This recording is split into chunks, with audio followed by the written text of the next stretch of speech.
안녕하세요. 오늘은 9번째 시간이네요. 오늘 롤링 엘리먼트 베어링에서 2번째 시간이고요.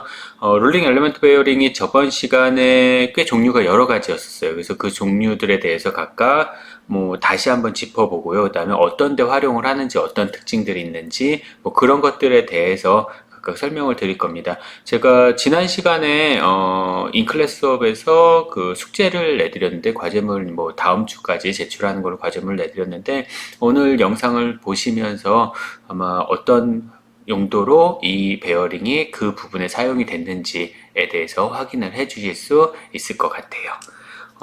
내용이 상당히 많습니다. 베어링의 종류가 워낙 많다 보니까 설명을 해야 될 내용들이 많거든요. 그래서 좀 빠르게 설명을 진행을 하도록 할게요. 그냥 계산하는 게 없다 보니까 좀 지루하실 수도 있어서 영상을 좀 짧게 하려고 빠르게 좀 진행을 하도록 하겠습니다.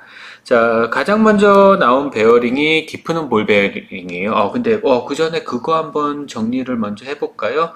칠판을 열고 자, 우리 스러스트랑 그 다음에 레이디얼이랑, 그래서 저는 지난 시간에 했었던 거 간략하게만 얘기를 할게요. 레이디얼이라는 말이 나온 거고, 그 다음에 스러스트라는 말이 나왔을 때, 자, 레이디얼이라는 말이 나왔으면은 이거는 반경 방향이구나, 이거는 축 방향이구나, 이거를 얘기를 하는 겁니다. 다시 말해서 얘는 반경 방향 하중을 잡아주는 거, 얘는 축 방향 하중을 잡아주는 거. 자, 이렇게 축이 있으면은 이게 축 중심 방향이다 라고 하면 축 방향 하중 그리고 반경 방향 하중이었었죠. 그래서 각각 어떤 거를 잡아주냐, 그거에 따라서 레이디얼 베어링이냐 스러스트 베어링이냐 이렇게 구분을 해줍니다. 근데 우리 요거 두 개 짬뽕이 있었죠. 레이디얼도 잡아주고 스러스트도 잡아주는, 그러니까 레이디얼 프로스트도 잡아주고 엑시얼 프로스트도 잡아주는 그러한 베어링이 있었는데, 그게 앵귤러 컨택, 앵귤러 컨택 볼 베어링이었었죠. 앵귤러 컨택 볼 베어링. 자, 이게 아니면은 앵귤러 컨택 볼 베어링 말고 테이퍼드 롤러 베어링, 이 두 가지가 있습니다. 얘네들은 레이디얼 방향 하중하고 스러스트 하중을 다 잡아주는 그러한 베어링이었죠. 근데 여기서 보니까 볼이라는 말이 있고 롤러라는 말이 있어. 그러면 여기서 볼하고 롤러 두 개 다 구분을 해 주셔야죠. 또, 자, 볼은 뭐에 적합한 거예요? 고속에 적합하다. 접촉 면적이 좁으니까. 그리고 하중은 저하중, 하중이 작을 때 좋다. 그리고 볼이 더 싸다. 롤러는 저속에 적합하고, 그 다음에 하중은 고하중에 적합하고, 그리고 비싸다.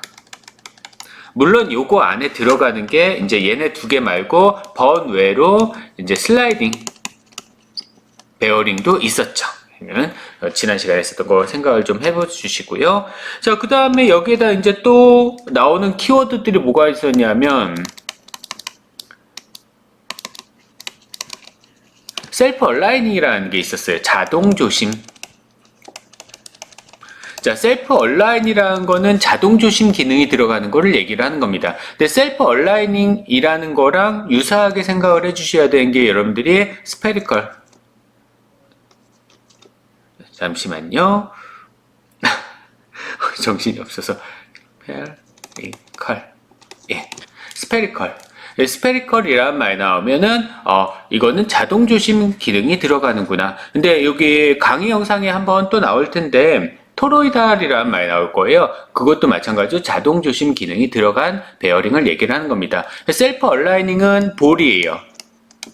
셀프 얼라이닝은 볼 베어링이고, 셀프 얼라이닝 볼 베어링을 쓰지 않고 스페리컬 볼 베어링을 썼다는 얘기는 얘는 저하중용이라는 얘기고, 저하중의 고속용이라는 얘기고, 얘는 고하중용이라는 얘기죠. 물론 자동 조심 기능이 들어간 베어링들은 다들 빠르게 움직이는 건 조금 불가능합니다.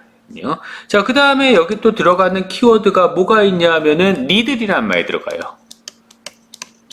니들이란 말. 자, 니들이란 말이 들어가면은, 니들이만 들어가면 뭐라고 생각하시면 돼? 공간. 공간이 협소한 지역에.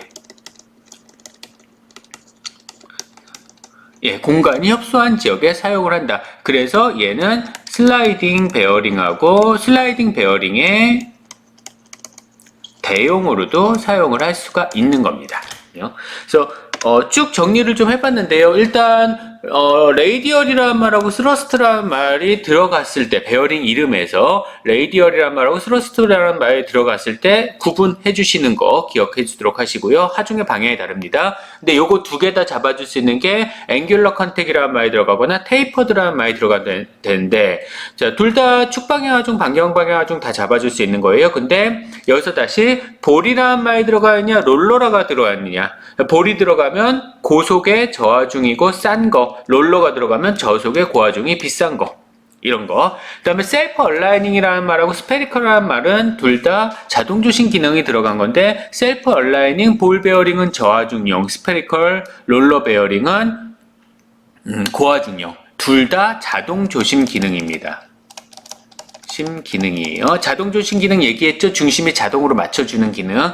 그러니까 그 축 방향 얼라인먼트가 자동으로 맞춰주는 기능. 그 다음에 니들이라는 말이 들어가면 공간이 협소한 곳에 사용하는 게 니들 베어링이다. 흡사 슬라이딩 베어링의 대용으로 사용하는 게 니들 베어링입니다. 키워드를 가지고 생각을 해주세요. 레이디얼, 스러스트, 앵귤러 컨택, 테이퍼드, 볼이냐, 롤러냐, 셀프 얼라이닝이냐, 스페리컬이냐, 니들이냐. 그래서 이런 키워드들을 이용해서 좀 생각을 해주시면 조금 더 편하실 겁니다. 자, 그러면 다시 넘어가서요. 깊은 볼 베어링부터 볼게요. 가장 흔한 베어링, 딥그루브 볼 베어링입니다. 왜 깊은 홈이라고 되어 있냐면요. 지금 이게 레이스라고 우리가 명칭을 할지 아니면은 보통 레이스라고 많이 명칭을 할 텐데, 자, 이게 지금 보시는 이 부분이 바깥쪽 레이스입니다. 이게 안쪽 레이스예요. 이 볼을 잡아주는 부분인데, 이 볼 잡아주는 부분을 빼고 이 레이스를 보면요, 제가 얘를 옆에서 딱 잘라서 보면 이렇게 생겼어요. 볼이 있으면은 볼의 안쪽 레이스가 있고요, 내륜이라고 합니다. 바깥쪽 레이스가 있어요.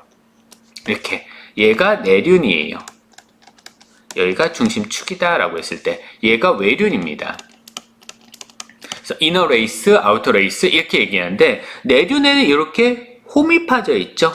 이렇게. 다시 말해서 이 이너 레이스를 보면은 생긴 게 이렇게 생겼을 거란 얘기예요. 이런 식으로. 얘가 홈이 파져 있죠. 이거를 그루브라고 하죠. 이렇게. 그래서 그루브, 딥그루브, 이런 그루브가 들어가 있다 해서 딥그루브 볼 베어링이다 라고 부르는 겁니다. 깊은 홈 볼 베어링이에요. 일단 가장 싸요. 제일 쌉니다. 그리고 가장 일반적으로 사용돼요. 무슨 베어링 써야 될지 모르겠어. 무조건 딥그루브 볼 베어링입니다. 그러다 보니까 베어링의 타입도 여러 가지고 형상도 여러 가지고 베어링 규격집에 가장 많은 종류를 차지하는 게 깊은 홈 볼 베어링이에요. 사실 여러 가지 그 기능을 갖는 베어링들이 여러 가지가 있는데, 참 이게 애매하다. 어떤 베어링 써야 될지 모르겠다. 볼 베어링 그냥 들이대시면 됩니다. 근데 볼 베어링 써야 되는데 하중이 너무 커. 그러면 롤러 베어링을 쓸까? 애매하죠. 볼 베어링 2개 쓰셔도 돼요. 3개 쓰셔도 되고요. 제일 간단해요. 깊은 홈 볼 베어링 2개 쓰든 3개 쓰든 그런 식으로 해결하는 게 가장 쉬운 방법이 되실 수도 있습니다. 왜냐하면은 가장 많이 사용하고 가장 싸기 때문에, 그리고 타입도 가장 여러 가지이기 때문에 원하는 타입을 찾기가 되게 쉬워요. 원하는 스펙이죠. 자, 베어링은 내륜이 있고 외륜이 있습니다. 그리고 베어링에 이렇게 두께가 있겠죠. 그러면 일반적으로 베어링은 이렇게 골라요. 내륜 얼마, 그 다음에 외륜 얼마, 그 다음에 두께 얼마, T 얼마. 자, 요거 3개 가지고 D 값하고 D 값하고 T 값, 설계 변수는 요거 3개입니다. 사이즈에 대한, 물론 하중에 대한 설계 변수는 있겠지만 사이즈에 대해서는 요거 3개 가지고 주로 얘기를 하기 때문에 당연히 이 종류들이 가장 많은 게 제일 편하겠죠, 설계하시기에. 그래서 좀 애매하다 싶으면 무조건 딥그루브 볼 베어링. 하나 써서 좀 힘들다? 2개 쓰세요. 2개 써도 좀 힘들다? 3개 쓰시면 됩니다. 자, 간단한 설계에 특화되어 있고 분해할 수 없습니다. 딥그루브 볼 베어링은 분해할 수 없어요. 다른 베어링은 분해할 수 있어요? 예, 분해할 수 있는 베어링들이 있어요. 근데 딥그루브 볼 베어링은 한번 조립을 하면은 우리 힘으로는, 사람 힘으로는 분해가 불가능합니다. 작동 환경을 조절할 수 있고 유지 보수가 쉽고요. 다음에 빠르거나 혹은 매우 빠른 속력에 적합합니다. 가장 빨라요. 뒷그루브 볼 베어링이 회전할 수 있는 속도가. 자, 베어링 중심축하고 샤프트 중심축의 정렬이 매우 잘 이루어져야 되는데 허용되는 틸트 앵글은 10초 정도, 10분 정도 돼요. 자, 이게 무슨 얘기냐면요. 잠깐 다시 바로 넘어가서요. 다음 페이지를 넘겨볼게요. 자, 베어링이 이렇게 있습니다. 베어링이 이렇게 있으면은 베어링에 축이 있죠. 자, 베어링은 간단하게 그리면 그냥 이렇게 그립니다. 여기 이제 볼이 있다라는 얘기예요. 실제로는 이렇게 그렸겠죠. 이렇게 돼 있는. 근데 그냥 X자 칩니다. 그러면 이 베어링에 중심축이 있을 거예요. 중심축이 있겠죠. 근데 제가 여기다 샤프트를 꼈는데, 축을 이렇게 삐뚤게 꼈어. 자, 이런 식으로 삐뚤게 꼈어요. 그래서 이 축에 중심축이 있을 겁니다. 중심선이 있겠죠. CAD 배우셨으니까 중심선 그리는 건 아실 거예요. 자, 그랬을 때 요 허용되는 각도, 틀어질 수 있는 허용되는 각도가 10초 이내에 들어가야 된다라는 얘기입니다. 다시 말해서 10초면은 6분의 1도 이내에 들어가요. 10초였나요? 1초였나요? 10초였었던 것 같은데, 예, 10초 맞네요. 10초 이내에 들어가야 된다라는 것을 얘기를 하는 거예요. 그 다음에 오일실이 돼 있는 경우가 있다라고 해서, 예, 오른쪽에 있는 건 오일실이 돼 있는 거고요. 왼쪽에 있는 건 오일실이 안 돼 있는 겁니다. 이게 실이에요. 예, 실입니다. 그래서 오일실이라는 건 뭐냐면요. 요 안에 롤러가 있잖아요. 롤러랑 그루브랑 여기 부분에 마찰이 발생을 하겠죠. 그래서 이 부분에 생기는 마찰을 줄여주기 위해서 여기에 그리스 같은 것들이 들어가야 됩니다. 근데 오일실이 안 돼 있는 것들은 그리스를 주기적으로 주입을 해주셔야 돼요. 얘는. 그래서 그리스 주입을 주기적으로 해주셔야 되고요. 오일실이 돼 있습니다. 이 돼 있는 애들은요, 만들 때부터 이 안에 그리스를 주입을 한 다음에 오일실을 막아놓은 거예요. 실은 방패죠. 막아놓은 겁니다. 얘네들을. 그래서 그리스가 바깥으로 빠져나오지 못하게 막아놓은 거기 때문에 얘는 수명이 닿을 때까지 그냥 쓰셔도 돼요. 오일 그 윤활을 해줄 필요가 없습니다. 하지만 왼쪽에 있는 것 같은 경우는 오일 윤활을 반드시 해줘야 돼요.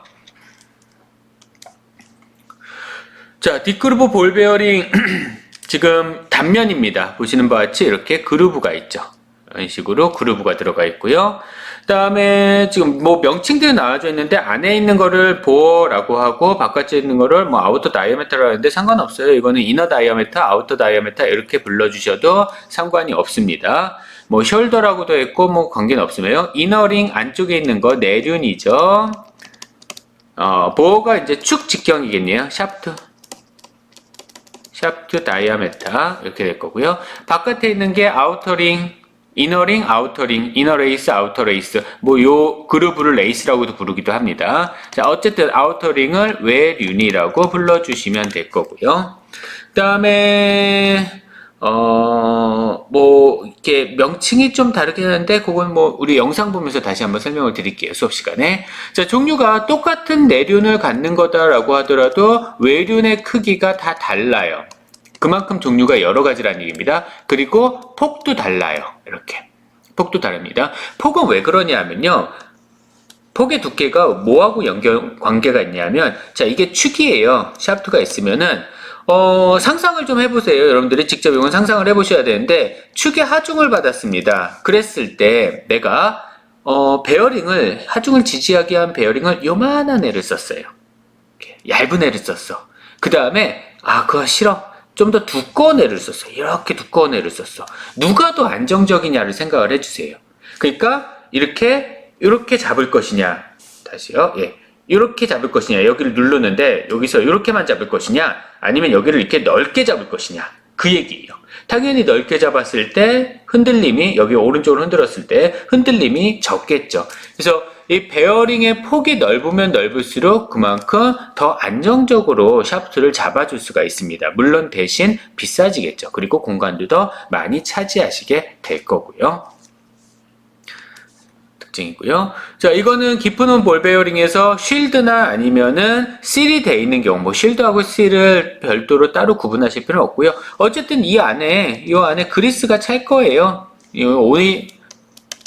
오일이 차 있을 겁니다. 그러면 그 오일을 바깥으로 빠져나오는 것을 방지하는 그러한 역할을 하는 게 실 혹은 쉴드가 될 거예요. 그 다음에 깊은 볼 베어링 중에서는 이렇게 플랜지라고 해서 날개가 들어가 있는 게 있습니다. 날개가 들어가 있으면은, 조립을 할 때 조금 더 편하게 조립을 할 수 있는 그러한 역할을 하는 게 있을 수 있을 거고요. 베어링 중에서는요. 위치 잡아줄 때 조금 편하죠.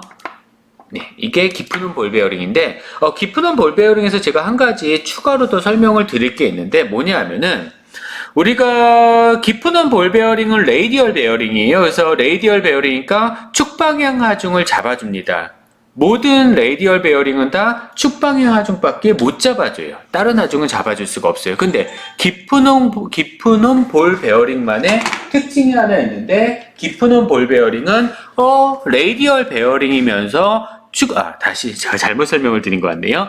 레이디얼 베어링은 다 반경 방향 하중만 잡아주실 수 있습니다. 잘못 설명드렸어요. 자, 레이디얼 베어링은 얘는 반경 방향 하중을 잡는 거야. 하중을 잡아주는 거예요.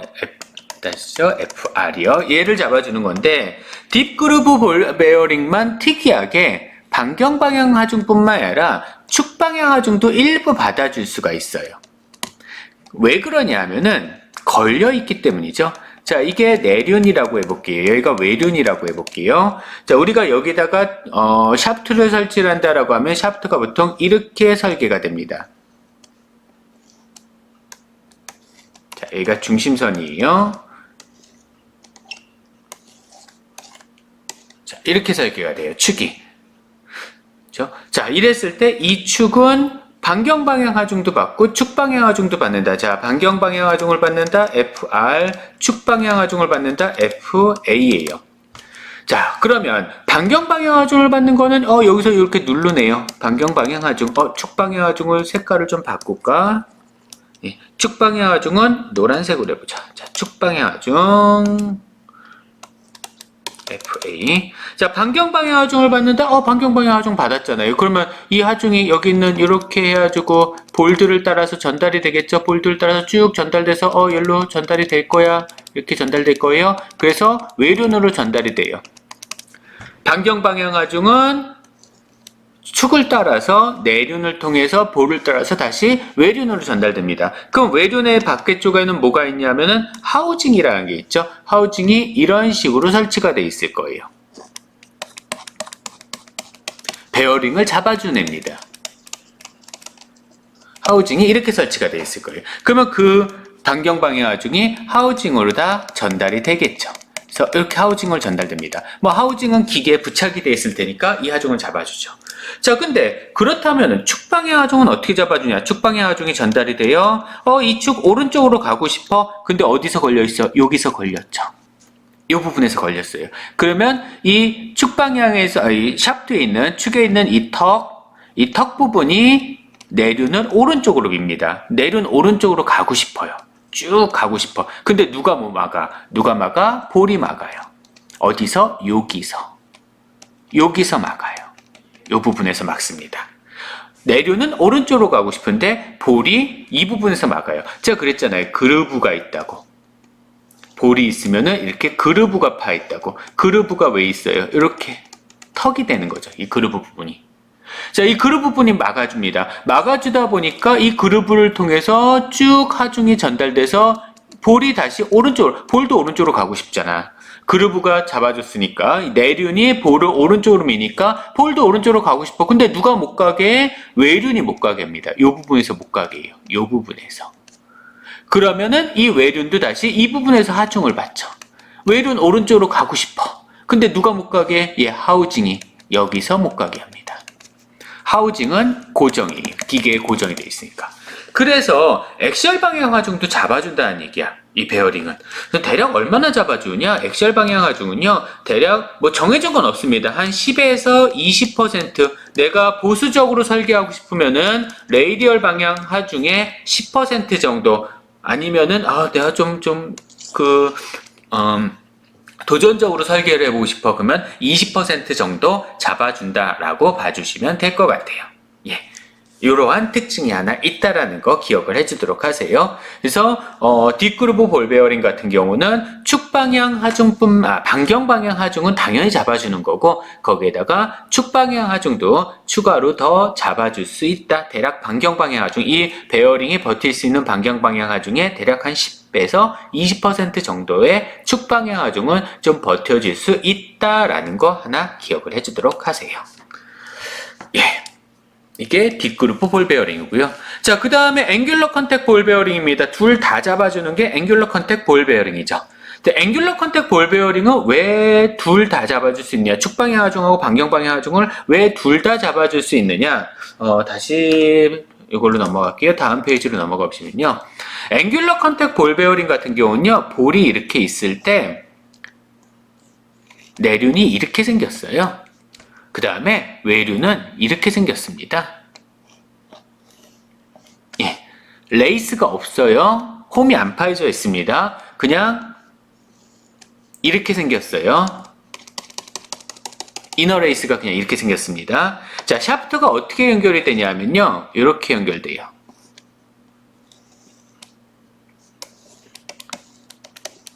예. 샤프트가 이렇게 연결이 됩니다. 그리고 하우징은 이런 식으로 연결이 되겠죠. 베어링을 잡아주는 하우징이에요.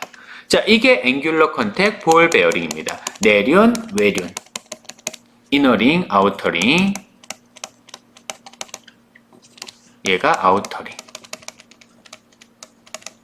이런 식으로 연결되는 거예요. 그래서 축방향 하중, 반경방향 하중, 자꾸 축방향 하중이라고 그러네. 반경방향 하중 이렇게 전달돼서 이렇게 전달돼서 예쁘게 이렇게 전달돼서 이렇게 전달돼서 하우징으로 전달됩니다.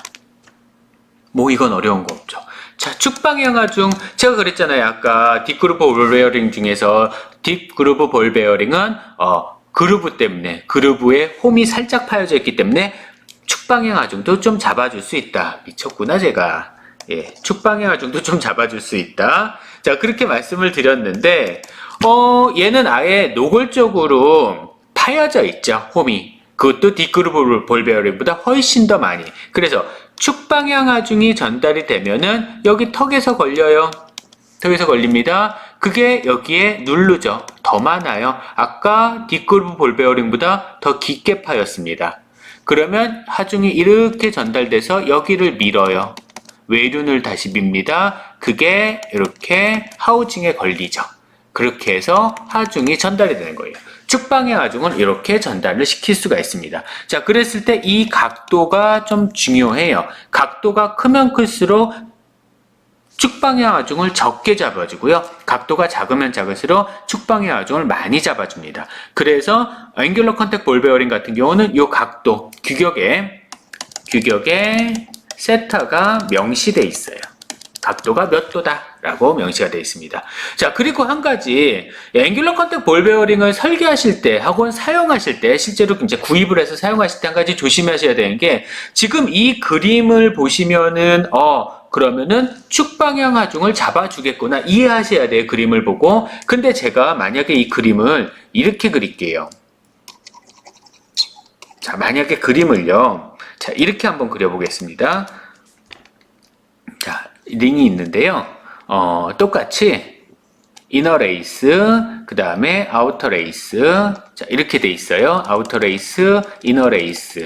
예. 근데 샤프트를 어떻게 연결했냐면 이렇게 연결했습니다. 샤프트를 이렇게 연결했어요. 중심축. 예.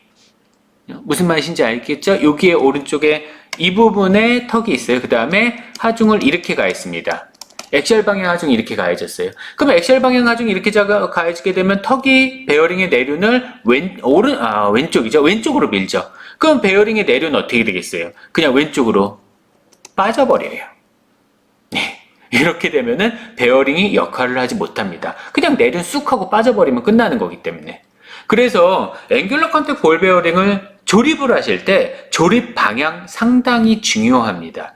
그런데 처음에는 대부분 다 실수해요. 네. 망해봐야지 그 다음에 기억을 하죠. 처음에 조심하셔야 됩니다. 자, 베어링 축에 대해서 오비탈 패스가 옵셋되어 있는 거, 이것을 얘기를 하고요. 레이디얼 베어링에 속하긴 하지만 비교적 액션 로드를 부담을 할 수 있는데 이거는 컨택 앵글에 따라서 크기가 다릅니다. 싱글로 앵귤러 컨택 볼 베어링은 한쪽 방향의 액션 포스만을 견딜 수 있어요. 아까 얘기했던 그 얘기입니다. 자, 하나만 있는 요 앵귤러 컨택 볼 베어링을 하나만 사용을 하시게 되면은 한쪽 방향의 액션 포스만 잡아줄 수 있어요. 반대 방향의 액션 포스가 가해지게 되면은 이거 못 잡아줘요. 싱글로우입니다. 단방향. 근데 이거를 더블로 할 수도 있거든요. 더블로. 지금 오른쪽에 보시는 게 이게 더블로우예요. 왼쪽에 보시는 게 싱글로우고요. 두 개를 이어서 반대 방향으로 이어서 붙이는 거죠. 이렇게 반대 방향으로 이어서 붙이게 되면은 양방향 액션 로드를, 액션 포스를 모두 다 부담을 할 수 있게 설계를 할 수도 있습니다. 하지만 이 경우에 비용도 올라가고요. 샤프트의 얼라인먼트, 그 중심축이 맞는 게 더 완벽해야 돼요.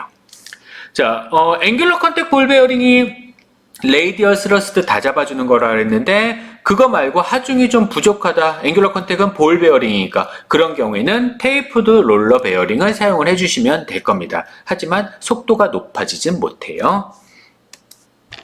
예, 보시는 게 앵귤러 컨택 볼 베어링에서 하중이 전달되는 그 하중 전달 경로를 표현을 하는 거고요. 예, 요 각도, 이 각도가 주어지든 뭐 어쨌든 둘 중에 하나의 각도는 주어지게 됩니다.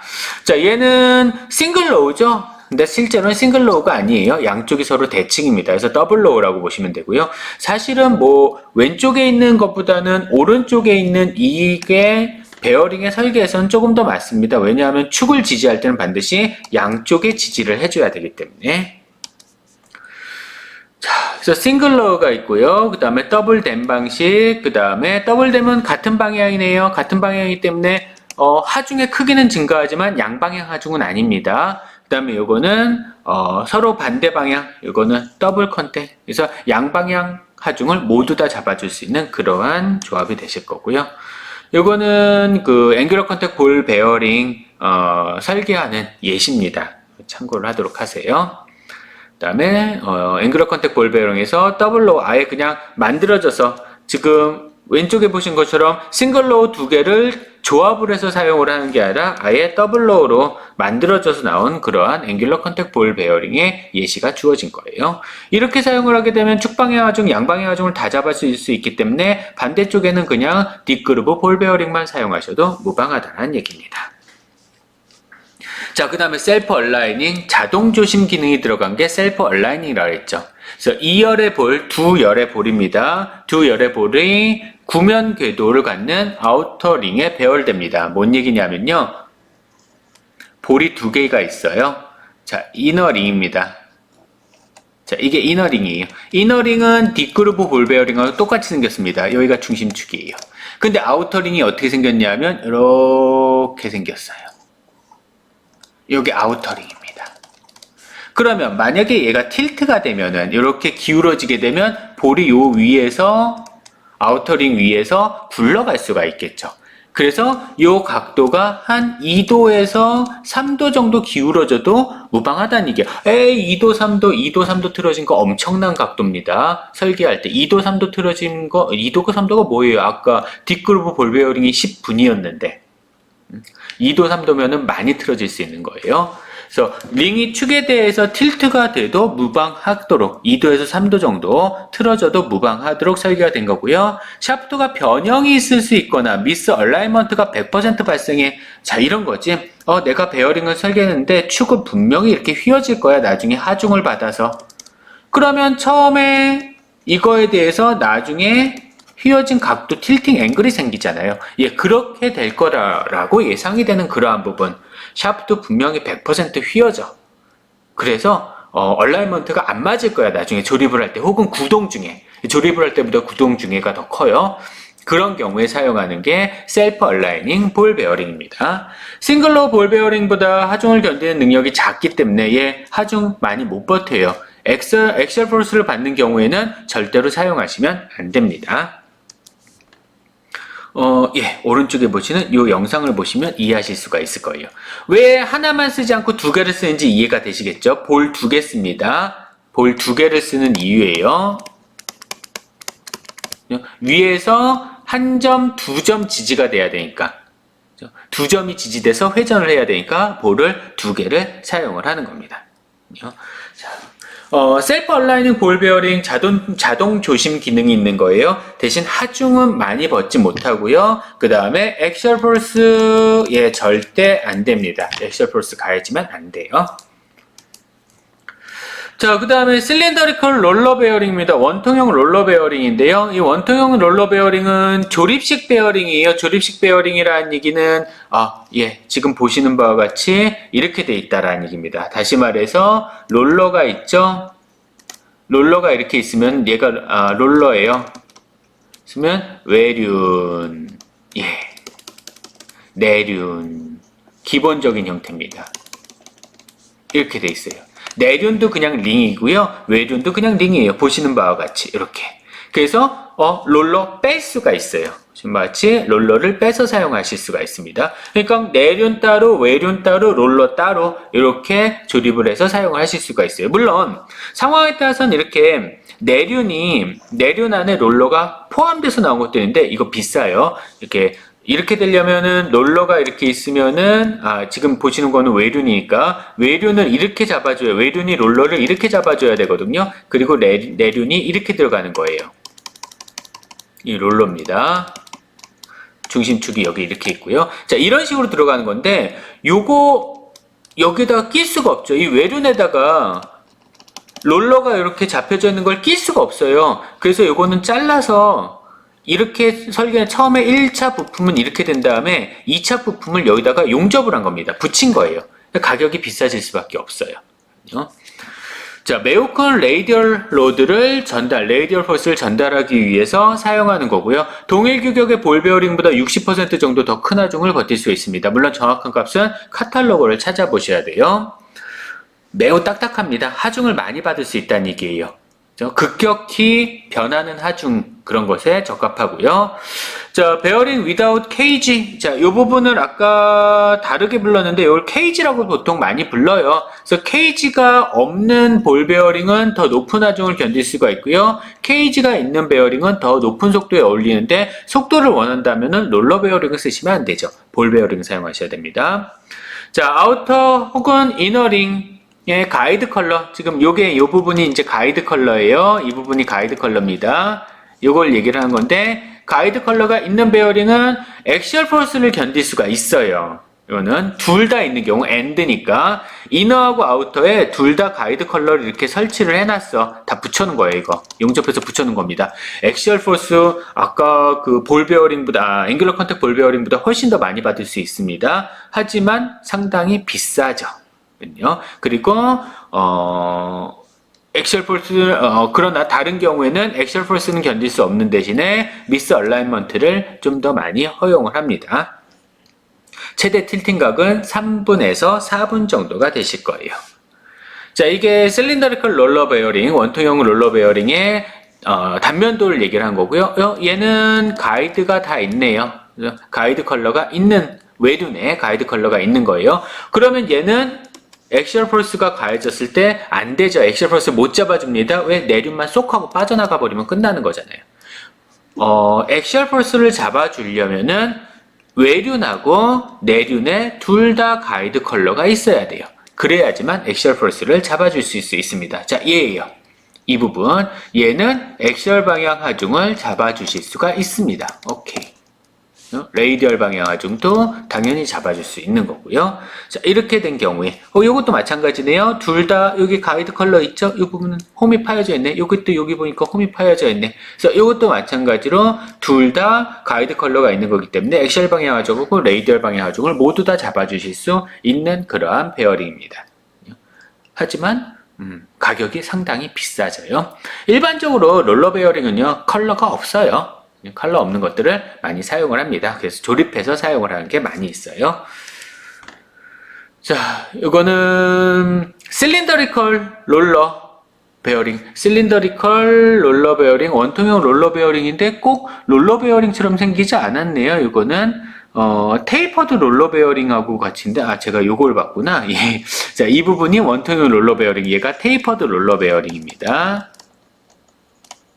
테이퍼드 롤러 베어링이고요. 뭐 활용 예시를 보여주는 거예요. 니들 롤러 베어링 언제 쓴다고요? 니들이란 말이 나오면은 공간이 협소한. 그래서 니들 롤러 베어링은 얇고 긴 롤러를 적용한 원통형 베어링입니다. 자, 이렇게 ISO 규격, 국제 규격에서는 롤러의 길이가 직경이 2.5배 이상이 되면은 니들 롤러 베어링이구나 이렇게 얘기를 해줘요.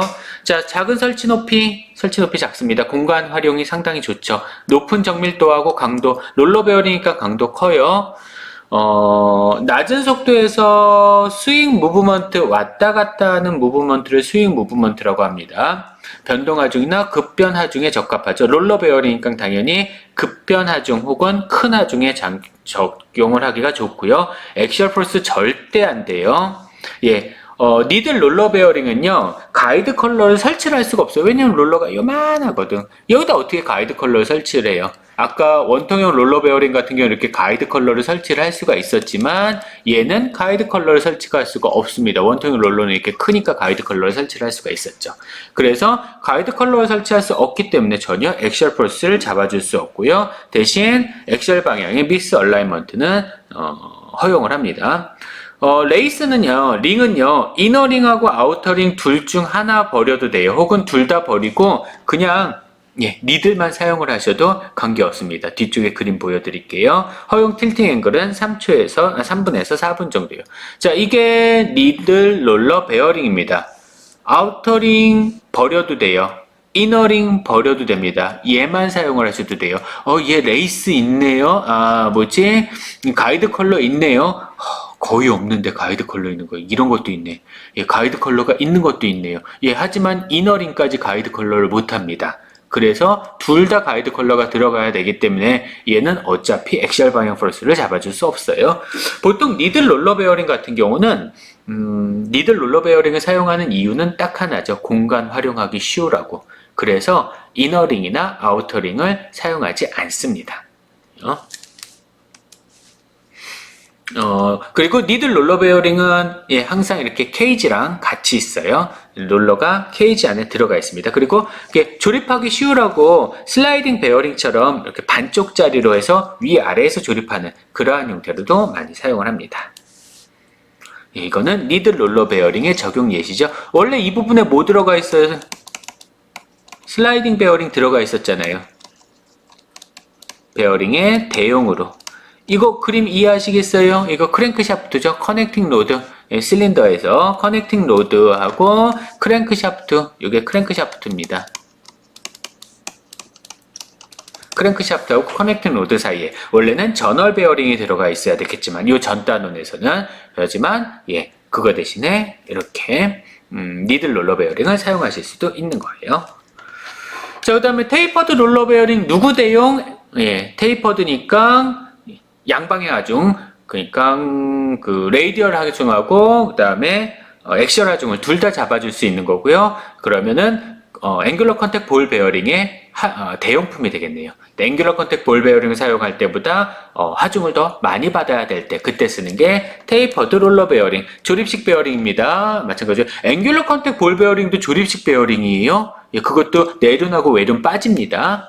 아우터링하고 이너링의 테이퍼가 된 롤러가 조합이 돼서 만들어지고요. 한쪽 방향의 액시얼 포스만을 허용하기 때문에 이거는 싱글 타입이에요. 싱글 타입은 한쪽 방향의 액시얼 포스만 허용을 합니다. 그래서 양방향 액시얼 포스가 작용하는 경우에는 두 개의 베어링을 더블로 작용을 해주셔야 돼요. 오포지시니까 서로 대칭이 되게, 더블로 해서 대칭이 되게 그렇게 설치를 해주셔야 됩니다. 모든 거는 다 앵귤러 컨택 볼 베어링하고 똑같아요. 테이퍼드 롤러 베어링은. 다만 볼이 아니라 롤러기 때문에 그만큼 더 큰 하중을 받는다. 대신 허용 속도가 느리다. 보시는 게 테이퍼드 롤러 베어링입니다. 이 테이퍼드 롤러 베어링 축이 여기 들어가겠네요. 이렇게 축이 들어가죠. 축 방향 하중 왼쪽 받을까요? 오른쪽 받을까요? 생각을 해보세요. 왼쪽 방향, 축 방향 하중을 받는 겁니다. 그래야지 내륜이 왼쪽으로 튕겨나가지 못하잖아요. 하우징은 이렇게 잡히겠죠. 하우징은 이렇게 잡힐 겁니다. 이런 식으로 잡히는 거예요. 그러니까 하우징 그리고 외륜 죄송해요. 그 다음에 여기 테이퍼드 롤러 예, 테이퍼드 롤러 그 다음에 내륜 이렇게 되겠죠. 그 다음에 베어링 샤프트 테이퍼드 롤러 예, 이런 식으로 그림 나와주시면 될 거예요. 혹시 있네요. 괜히 그렸네요. 그림이 이 그림 잘못됐어요? 반대 방향입니다. 예, 이렇게 되는 거예요. 차이가 뭐죠? 화살표의 길이가 다르죠? 예, 화살표의 길이는 힘의 크기. 힘이 얘가 더 많이 받는다는 얘기야. 왜? 각도 보세요. 각도가 점점점 커지죠. 각도가 크니까 그만큼 더 큰 하중을 받을 수 있다라는 뜻입니다. 여러분요. 예시고요. 참고하도록 하세요. 마찬가지로 예시고요. 스페리컬은 뭐하고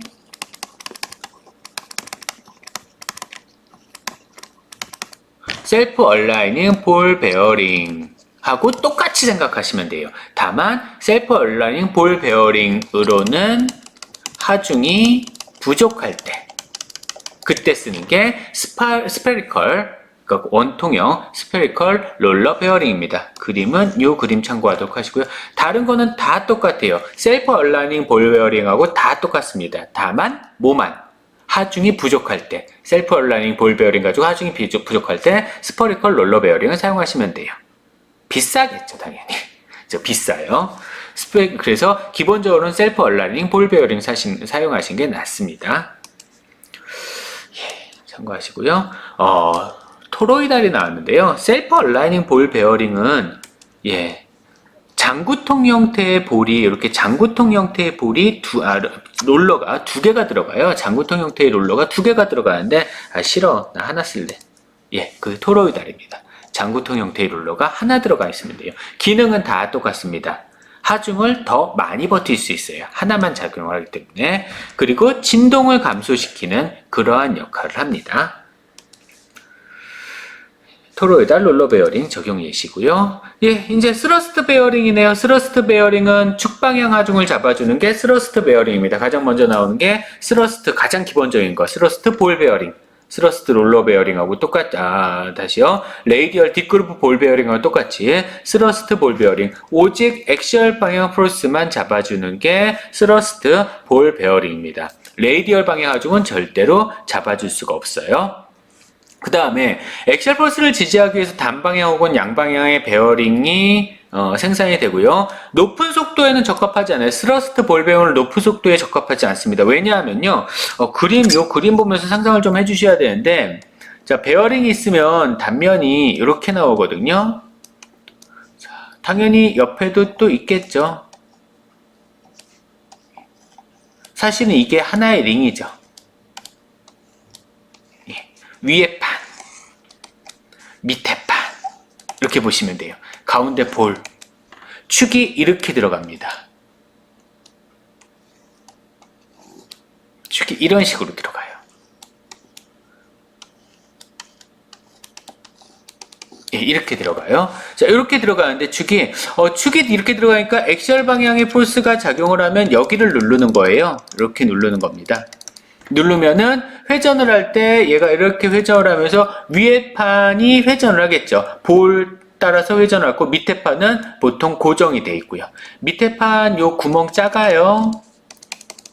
축보다 구멍이 작아야 됩니다. 커야 돼요. 축보다 구멍이. 자, 이렇게 되는 거예요. 근데 얘가 회전을 하면요. 볼이 여기 위에서 이렇게 크게 회전을 하면서 원심력을 받아요. 앞으로 바깥쪽 방향으로. 원심력을 받아서 자꾸 바깥으로 나가려고 해. 튕겨 나가려고 해. 그렇기 때문에 높은 속도에는 적합하지 않는다는 얘기입니다. 자, 볼이 미끄러지지 않는 작업 환경에 적용을 해야 돼요. 볼이 미끄러지지 않는 작업 환경, 즉 볼은 반드시 어떻게 돼? 굴러야 한다. 왜? 미끄러지면은 마모가 일어나니까. 굴러도 마모가 일어나는데 미끄러지면 더 마모가 일어나죠. 상상을 해보세요. 신발이 닿았다 떨어질 때 더 많이 마모가 되는지 쭉 미끄러졌을 때 더 많이 마모가 되는지 그거 생각을 해주시면 됩니다. 내륜 외륜의 개념이 없죠. 밑에 판, 위에 판, 그 다음에 가운데 롤러가 다 분리가 돼 있어요. 조립식입니다. 조립식이고요. 반드시 요 면하고 이 축의 면하고는 직각이 되게 조립을 해주셔야 돼요. 그 얘기입니다. 반드시 직각이 되게 조립을 해주셔야 돼요.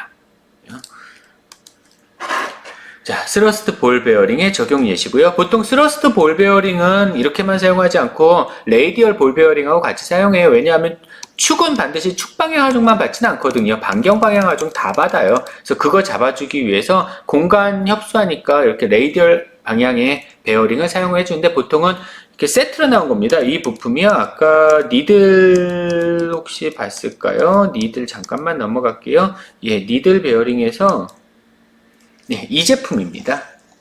네, 스러스트 볼 베어링하고 니들 베어링. 스러스트 볼 베어링이 축 방향 하중, 니들 베어링이 반경 방향 하중을 잡아주는 그런 베어링이에요. 그것을 여기에 보시는 바와 같이 네, 이렇게 표현이 된 겁니다. 제품으로 아예 이렇게 나와요, 많이.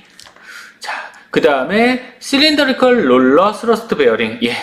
실린더리컬 롤러 스러스트 베어링은 무슨 용도? 예, 볼 베어링, 스러스트 볼 베어링의 대용품, 고하중용으로 사용하는 게 실린더리컬 롤러 스러스트 베어링. 한 방향 큰 액셀 포스를 작용하는데 레이디얼 포스는 절대로 허용하지 않습니다. 작용하는데 사용을 하는 거고요. 니들 롤러 베어링, 니들 들어갔으니까 뭐 할 때? 맞죠? 공간 협소할 때. 얘 안 써도 돼요? 얘 안 써도 됩니다. 요것만 써도 오케이예요. 다른 건 없습니다.